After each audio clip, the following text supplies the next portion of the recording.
ટ્રમ્પે જે ટેરિફ લગાડ્યો છે ચાઇના ઉપર, ઇન્ડિયા ઉપર, તો આ ટેરિફ છે શું તે આજે હું તમને ઇઝી વેમાં સમજાવું છું. ટેરિફ એટલે કોઈ પણ વસ્તુ આપણે ઇન્ડિયામાં ઇમ્પોર્ટ કરીએ છીએ અથવા એક્સપોર્ટ કરીએ.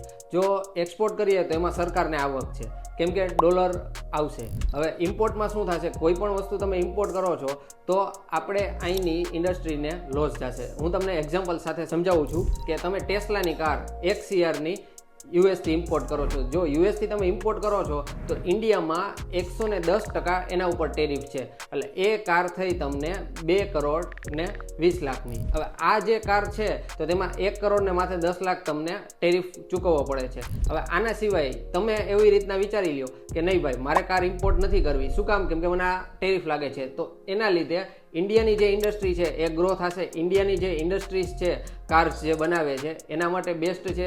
એટલે કોઈ પણ વસ્તુ ઇન્ડિયામાં જેને કહેવાય કે આપણે ઇમ્પોર્ટ ઓછું કરાવવું પડે અને રેગ્યુલેશન લાવવા માટે આ ટેરિફ લગાડવામાં આવે છે. ટેરિફમાં એન્ટી ડમ્પિંગ ડ્યુટી પણ હોય છે અને કસ્ટમની ડ્યુટી પણ હોય છે. એટલે કોઈ પણ વસ્તુમાં ટેરિફ પ્લસ માઇનસ હોય છે. 2%થી લઈને 200% લગી ટેરિફ હોય છે. આ વસ્તુને આપણે ટેરિફ કહીએ છીએ. વધારે માહિતી માટે અત્યારે નીચે આપેલા નંબર ઉપર તમે મને કોન્ટેક્ટ કરી શકો છો.